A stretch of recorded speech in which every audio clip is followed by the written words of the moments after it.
This episode of the CYF Podcast is brought to you by the Niagara Falls Ryerson Innovation Hub. Thank you so much for letting us use your amazing podcast studio located right here in downtown Niagara Falls.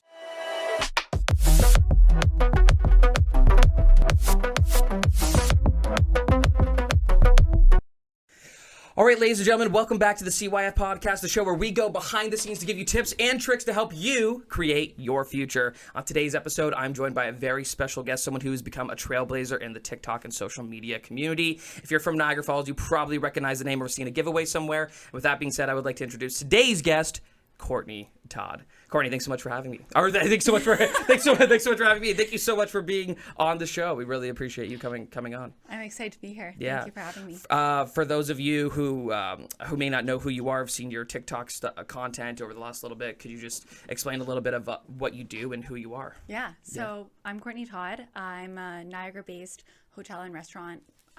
I don't really love the word influencer, but I'm trying to get it to grow on It's getting there, yeah, for sure, of course. I'm a little fish in the sea, so on Instagram, that's my main platform that I'm trying to grow the most, and then I kind of repurpose everything on TikTok.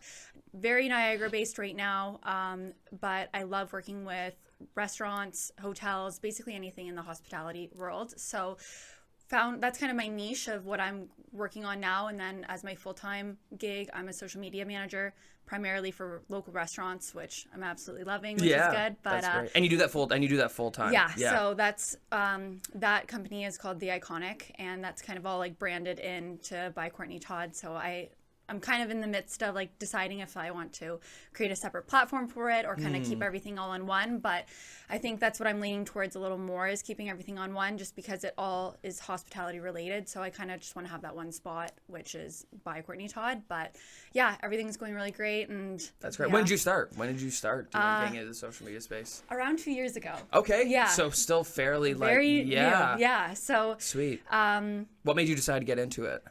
Honestly, like, at the beginning, my background is in hospitality, so I went to school for hotel and restaurant management, and then I specialized in event management.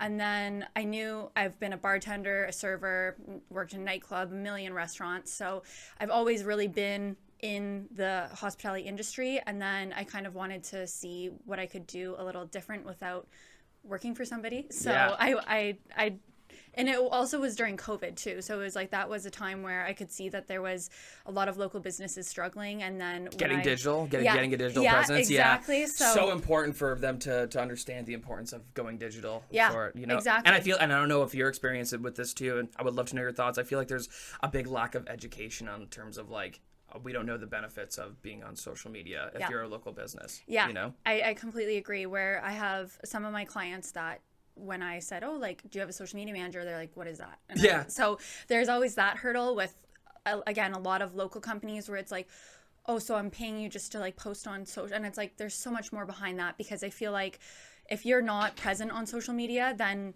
you're like so behind, you know what I mean? And the power of influence, where it's really cool that I'm able to like kind of like wear both hats, where as an influencer, I know what to like look for, ask when I'm working with a restaurant, but then as a restaurant, I know what to ask for the influencers. Totally. So I'm able to. You can wear both hats like that, and you can identify what's gonna like hopefully capture some attention or incite a feeling into someone, be like, okay, yes, I want to engage with this piece of content. Definitely. Yeah. So it's cool to see both sides, and I think it helps me be better at both sides, because again, like, I'm not asking for an unridiculous amount on either side, but I'm able to kind of put myself in both positions, which is kind of cool. That's great. Could you talk us through like an experience, or maybe it was like your first giveaway or collab that you've ever did? What was that, and what did that look like for you? So one of the first restaurants I ever worked with, it was a collaboration, and they're Hamilton based, and I remember feeling so cool. I was just like, it was the first one. I was like, oh my God, this is for free. Yeah. Like, all this food is going to be for free. Yeah. And I was just like so excited. My boyfriend's like, this is incredible. Yeah. Oh my gosh. And then kind of, that was like the first one where we didn't even do a giveaway, but now I do a weekly giveaway, usually every Saturday with a local restaurant, or not even local. We just did one with Ruth Chris, so that's kind of the newest one. But basically, I try to do that for giveaways every Saturday just to give my audience something to look forward to. Totally. And then I'm able to kind of like share the experience with my audience that much more, because it's like, instead of, oh, look at what I'm doing, it's like, you can do it too. Yeah. So it's kind of, I kind of try to tie that into it. But to answer your question, yeah, that was the first one, and it started like such on a small scale, and it was really cool to see, because even from the restaurant perspective, they're like, we've never done this before. This is like super new. Yeah, like they didn't know it was a thing either. So, and now it's like, I look at that restaurant, and whenever I talk to them, they host an influencer at least a few times a month. Now that was a few years ago. So it's like, now that's something that could be a paid visit. You know what I mean? Where it's really cool to be able to see the growth of how I started, which was like, okay, like some free food. Awesome. To now making it like a living. Yeah. Exactly. Yeah. So you're getting paid to do what you love. Yeah. So it was really amazing to be able to have kind of like a hobby and the passion project, where it was like, okay, like this is fun, like date night, you know, saving a little bit of money, getting to experience new local places. And I'm the first one to say to any restaurant I work with, like, I can't promote this. Like, right. If they're, and I say that kind of always going into it, just because I know that with a lot of people, their date nights are very special. And it's like, it could be one a month, one a week, like no matter how much it is, people are spending their money on something that they want it to be amazing. So it's like, for me, I'm only promoting amazing experiences, which I'm so lucky, because I've had so many of them. So and very little experiences that aren't good. You know what I mean? And then the ones that are bad, I tell them, and I say, hey, I understand, again, being a server, working in restaurants forever, I know maybe the server had a bad day, maybe the kitchen staff like just wasn't really feeling it, whatever. I completely understand that happens, but based on this experience, I can't move forward with promoting this. And then the experiences I've had with that, I've been so lucky to have this manager or the owner, whoever I'm speaking with, understand that and respect that. So it's been really great to kind of like see that growth from, again, at the beginning, where it's just like, oh, cool, free, feels so cool, and then making it a living. So for sure. And now that's taken you from like 2 years. So you started this just before COVID, or during like literally just before. Great timing. I think it was one of the times it was like opening up. Okay. So yeah, like, so it was because it was the summer. So I think like COVID, March, and then I don't know, obviously with like lockdowns and stuff, it was one of the times where like maybe patios were opening up. So like one of those times, I'm like, I'm gonna see how this goes. So I did. Yeah, and you did, and it looks like it's really started to pay off. Like, it's what was a campaign that just totally exceeded your expectations, that blew you out of the water, that was like, oh my gosh, this is absolutely mind-blowing right now. I can't believe it reached this many people or had this impact. Do you have one in particular, or a few, or if you could share a story, that'd be great. One that I think was just like, I'm like, what? I'm still confused about is like, again, on TikTok, little fish in the sea, but with one of my videos that have like a higher amount of views, which is like around 300,000, is like a 5-second video clip of the keg butter. No and way. It's like the 3 cheese butter, and it's literally not a good video. I'm just like, I just love the cheese butter at the keg, and I'm like, okay. I used to work at the keg once upon a time. Did you like it? It was my first job.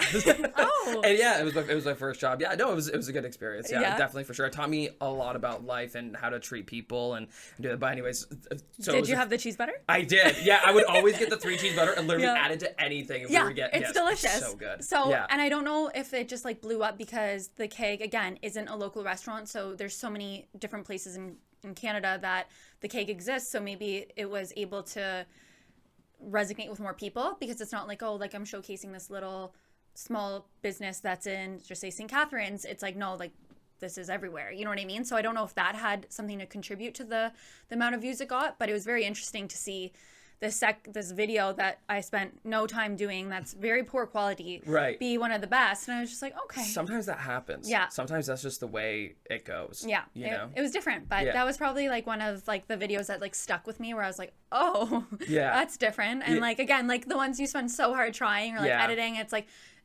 oh, Yeah. okay. Like 5 views, like yeah, nice. Yeah, exactly. And I think it's just like a sentiment, like to say like you never know what's gonna hit until like you just do it. But I feel like with your giveaways and like your structure and everything, would you say that you almost got your formula down to a science in terms of like what to showcase, the editing style? You have that pretty much locked down now. I try. I like to think that. Like I've heard that like one of the best forms to see of like growth is like looking back on your old stuff and like hating it. Yeah. And I can relate to that. So it's like I like look at, again, TikToks from last summer, TikToks from October, and I look at that and I'm just like, I send it to like my friends where I'm like, I hope I wasn't trying to line up the timing to this video because ew, like it's so bad. Like, or it's like it will be like me like walking into a restaurant, like 10 seconds walking into it. I'm like, nobody cares about that. You know what I mean? Like in my experience, like that doesn't resonate well for my audience. But maybe if that was like a 2-second, like here's the sign, here's like me walking in, but it would be like so dragged out. And then to just kind of like look back on that and be like, wow, I've grown so much because I can't even watch this without like feeling like all that embarrassment. But it's like, I don't know. It's just, it's really cool to see. And I feel like now it's kind of like down pat with most of a routine, but I try to like do like something special or showcase kind of like the most unique things that each restaurant can offer. Totally. Absolutely. And what's the best piece of it, like with going with your growth as terms from 2 years ago, what's the best piece of advice that you've ever received to help you kind of get you to where you are and continue to get you onto the trajectory of where you want to go? What's the best piece of advice? So honestly, I would say it was from my boyfriend. He's a St. Catharines firefighter, and during COVID, like we were very lucky because he kept his job. His job was safe, and thank you to all the essential workers out there for everything. Essential workers, thank you so much. Yes. Thank you. And so we were very lucky that he didn't lose his job. And for me, when I worked in the restaurants, I had 3 jobs as a server and a bartender. So I'd work one as a breakfast server for one, then I would work like a nighttime server job where it was like, so basically it was like 6 a.m. till, noon. And then I would work like 4 to like 9 p.m. And then on the weekends, I'd work in a nightclub from like 11 till like 3. What nightclub did you work at? Dragonfly. Nice. Niagara Falls locals, you definitely know what Dragonfly is. Yes. Yeah. So, and then like there was a big time where I was literally just sleeping in my car because I would start my next shift at 6 a.m. and it's like, and I'm done at, like out of there by 3:30. So it's like, and then, so it's just like, I worked a lot and it was all in hospitality. So when COVID came, all of those jobs were done. So that was that. So with John, when he kind of kept his job, I was like, I would really love to see how like this goes. Like, I think like I'm on to something. And he's like, but then like when things were opening back up, I was like, oh, like we at the time we lived on a golf course and I was like, I could just like be like a beer cart girl. Like it's so easy. Like, you know what I mean? Totally. Like some extra money, whatever, just in case it doesn't go well. And he's like, Courtney, give this. It was like maybe like April, May around. And he's like, give this till the end of the year and put everything you have into it. And if it doesn't work out, then apply. Like we will figure out a new path then. Totally. So like it was like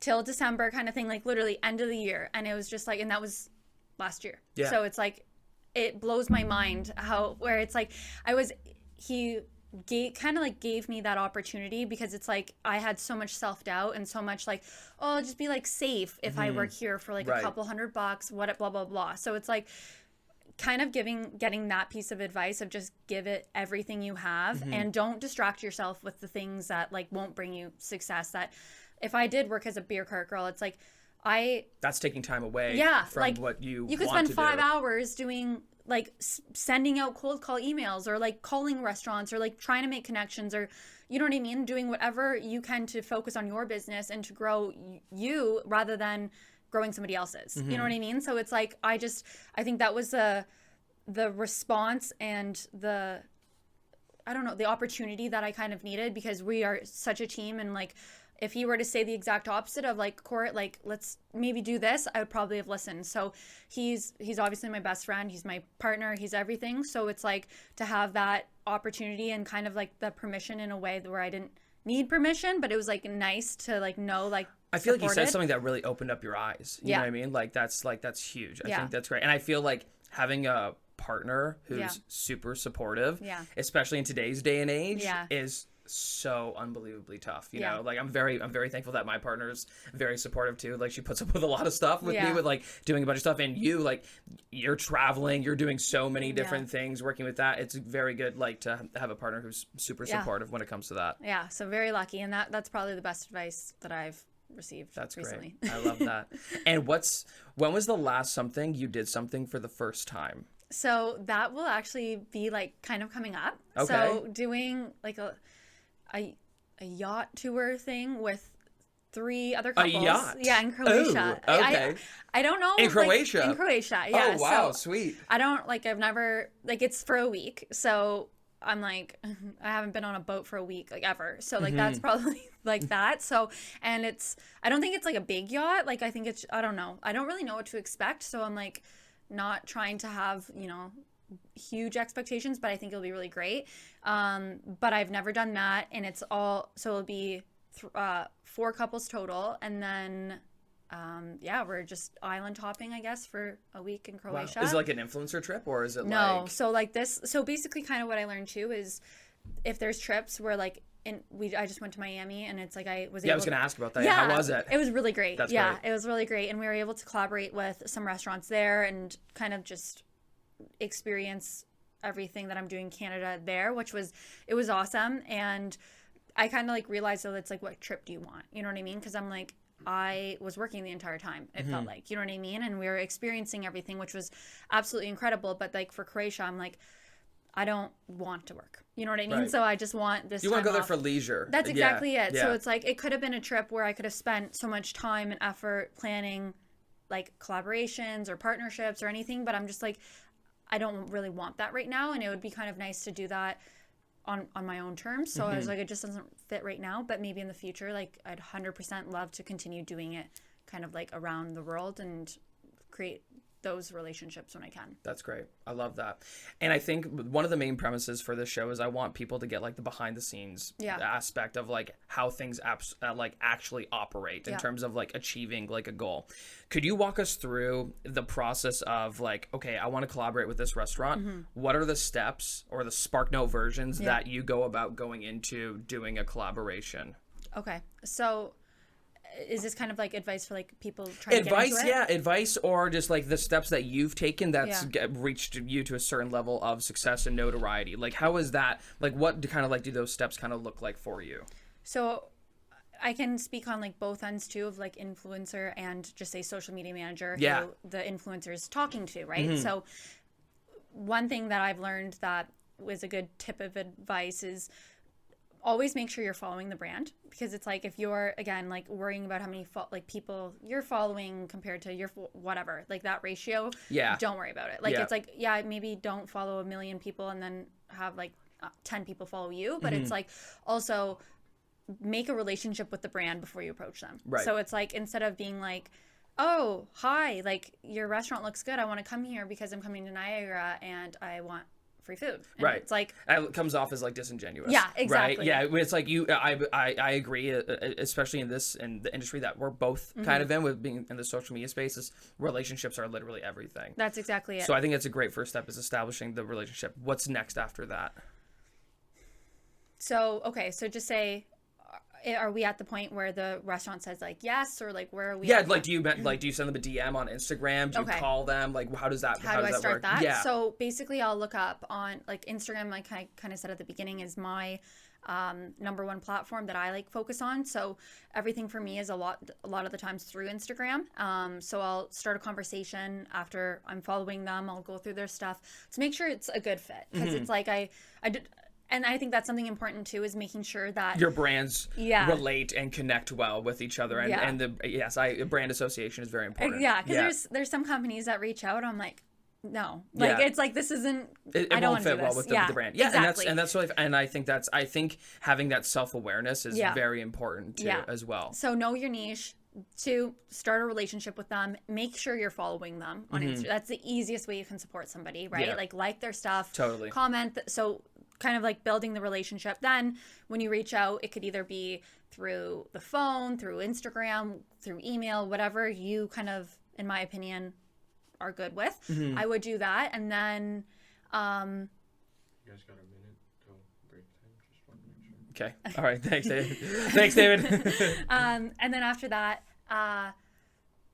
see what they're looking for. So it's like, it doesn't really matter what you're looking for. Like, how can you help a brand? So it's like finding out what their goals are and then providing value to them and seeing how you can fit with that to help them, but also knowing your worth. Where at the beginning, if you're at the point where it's like, I'm just building, do everything for free. Like, again, I hate saying that, but it's like, no, I completely agree. You gotta pay your dues. Yeah. You gotta pay your dues, and you gotta show proof of concept, because if you don't show anything and you want to charge for it, where it's like, I'm just believing your verbal words that are coming out of your mouth. Yeah. Right? It's like, you want to show them, like, here's the results I've gotten. This is the numbers that we've actually done. Like, numbers don't lie. Yeah, you know, this is the impact, or this is the potential shadow effect that you're going to get spin-off business from this post, you know? Exactly. So I think that's really great how you're going about it. Do your dues, and then when you get to a point where you're comfortable with, where if this is something that you decide that you want to spend more time doing as a full-time job or creator or whatever. So then make that align, but make sure you're giving enough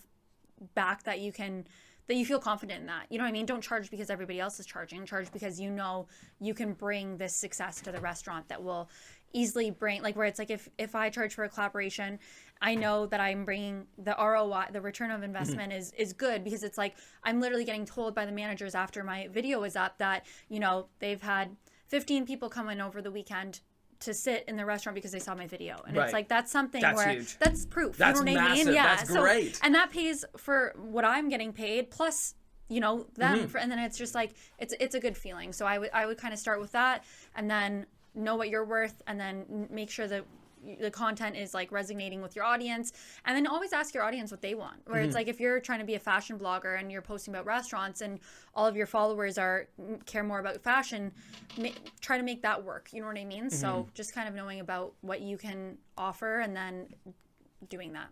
Awesome. This episode is also brought to you by the Black Sheep Lounge, home of Black Sheep Roasters and some amazing local coffee. You can get 20% off your order using promo code CYF20 when you go visit their website, blacksheepniagara.com. Now, back to the program. Your Miami trip, can you tell us about some of the restaurants or some of the places that you collaborated with down there, and how was that experience? Yeah, so Miami was amazing. We also did Fort Lauderdale and West Palm.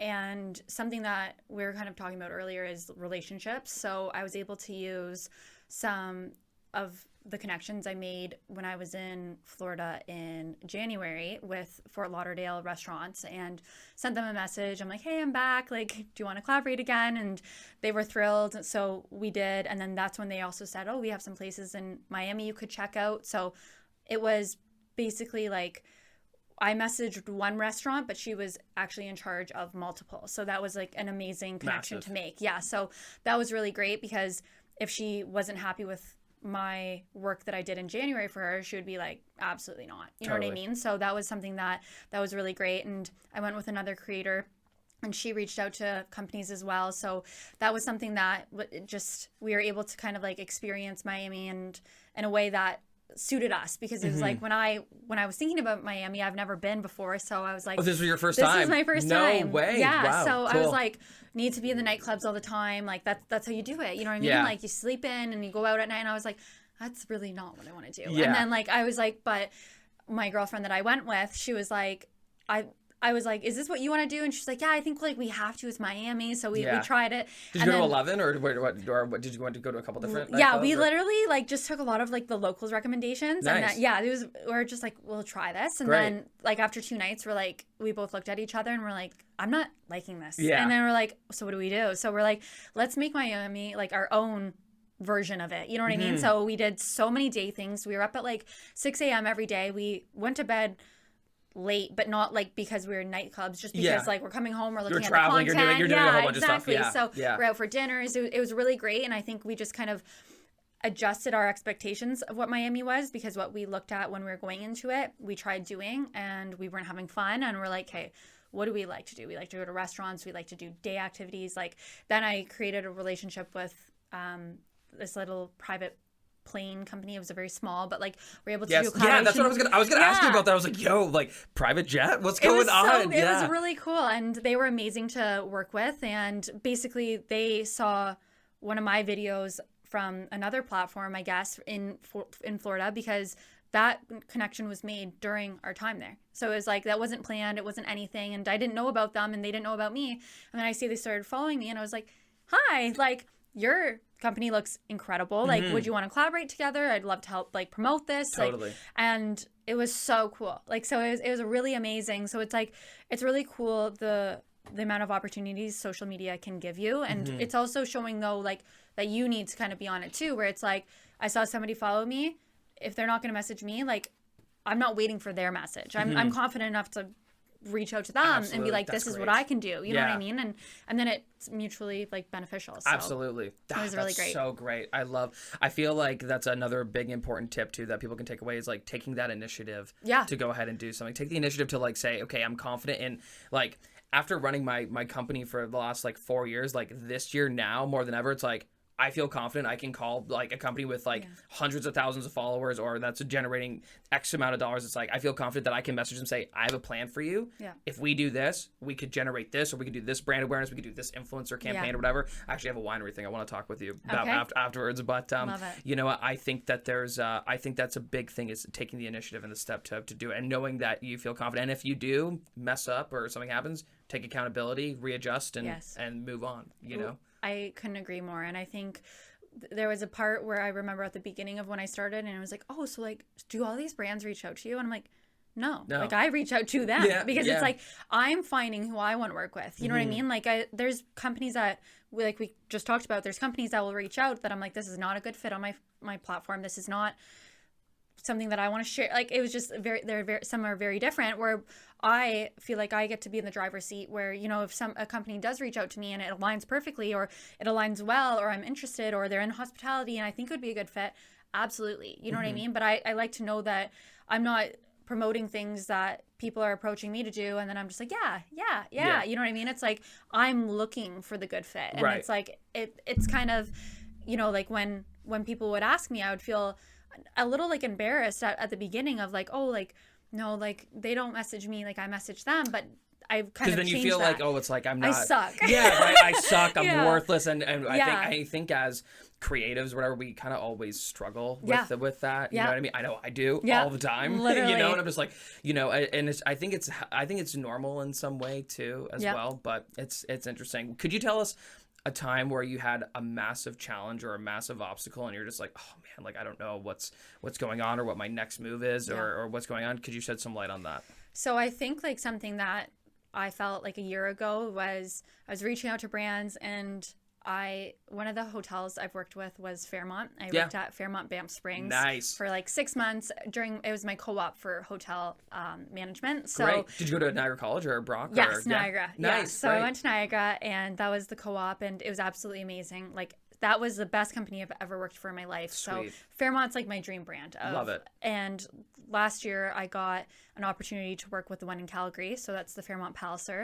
It was absolutely incredible. I loved the girl that was my main point of contact. She was amazing and it was a really, really good fit. And basically like leading up to that, I would message so many Fairmonts because I was like, I really want to have like, and I had like 4,000 followers at the time. Yep. And everybody was like, sorry, like you need to have 10,000 followers. We only work with people with 10,000. And I'm like, oh, like I was so frustrated because it's like, and then there's so many people that I still see that will have 20,000, 50,000 followers and then they'll have like 20 likes. And I'm like, so you're telling me those followers are bought? So like, you know what I mean? Like they're not real. Engagement numbers are everything. Exactly. Yeah, they are. Like, and I think that's why you do a really good job. It's like, you don't like, I would much rather work with a content creator or someone who has like, you know, you have just over 6,000 followers, but you're getting like hundreds or thousands of comments on something or like hundreds of thousands of, depending on what happens. It's like, as opposed to someone who has 500,000 followers and is getting like 100 likes on a photo. 3 comments. And it's like mom, dad, and sister. Yeah. You know? Yeah, like, no, for sure. So it's like,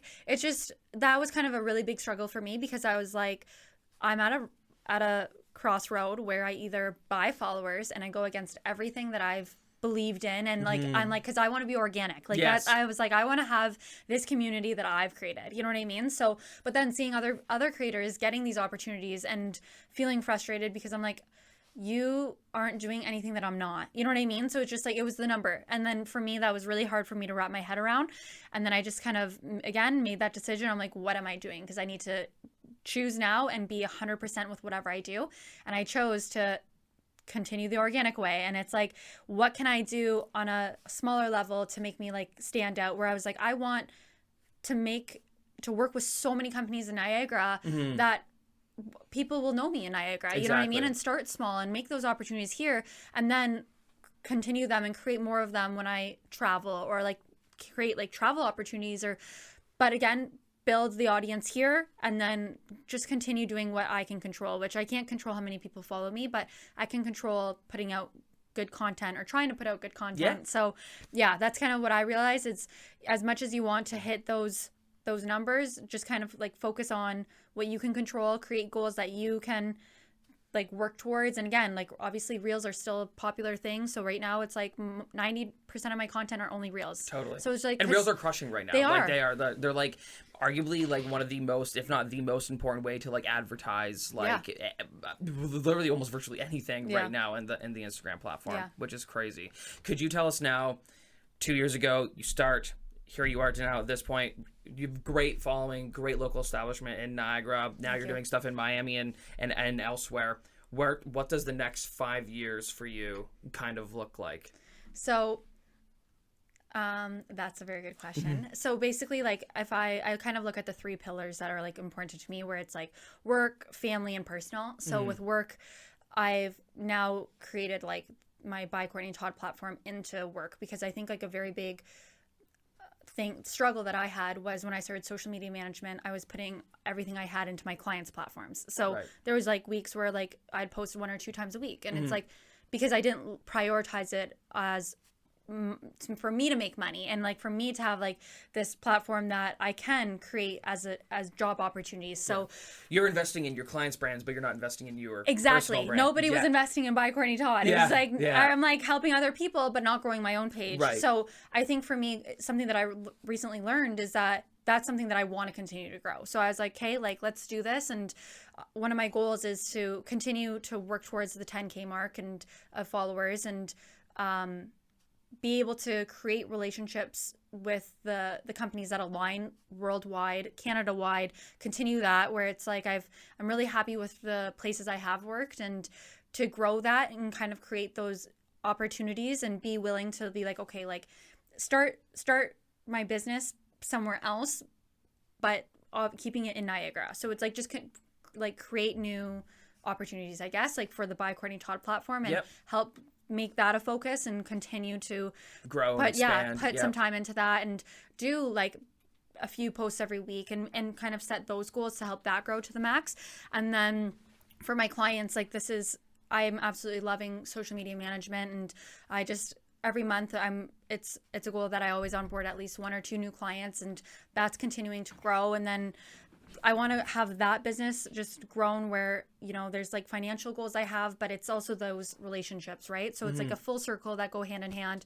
And then, you know, family and personal, it's just, I'd love to have a family with my significant other, and kind of like go into that world. And I don't know what that will look like for like my personal platform, but something that I really like is, since it is a personal platform, it's not, you know, like something that's food based. Like it's like I love working with like hospitality companies, but that's something that could also turn into a different page. That could turn into mommy fashion or literally anything. Yeah. And that's why I feel like, and shout out to Sam at Vision Lux for helping out with all the podcasting stuff too. That's what him and I have talked about too. It's like, if you really invest a lot into your personal brand, you then now have the power to kind of like diverge and kind of go into different things, right? Yeah. Because then it's like, if people like you, they're going to be more receptible to like whatever your endeavor is that you're doing. Whereas if someone looks at like CYF Podcast or CYF Project, no one knows who that is, but people might know who Matt is or Matt Anthony is. People may not know like the restaurant, but if people know who Courtney Todd is, right,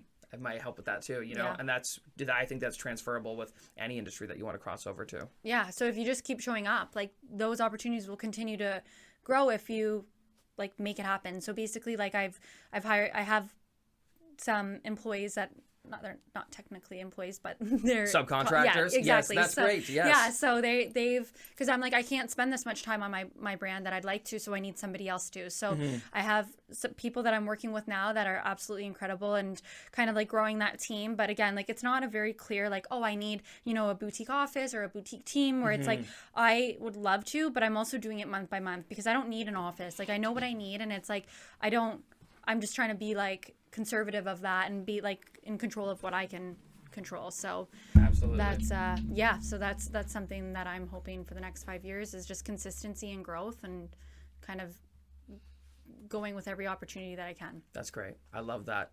Well, ladies and gentlemen, we just want to say thank you so much for tuning in to the CYF podcast. You've been joined by Courtney Todd. Where can people follow you and check you out? By Courtney Todd, almost on every platform. Yeah. So yeah, Instagram, Pinterest, and TikTok. That's great. Awesome. Ladies and gentlemen, thank you so much for tuning into the CYF podcast. We hope that this episode helps you create your future. Be sure to like, comment, and subscribe, and we'll see you in the next episode. Peace!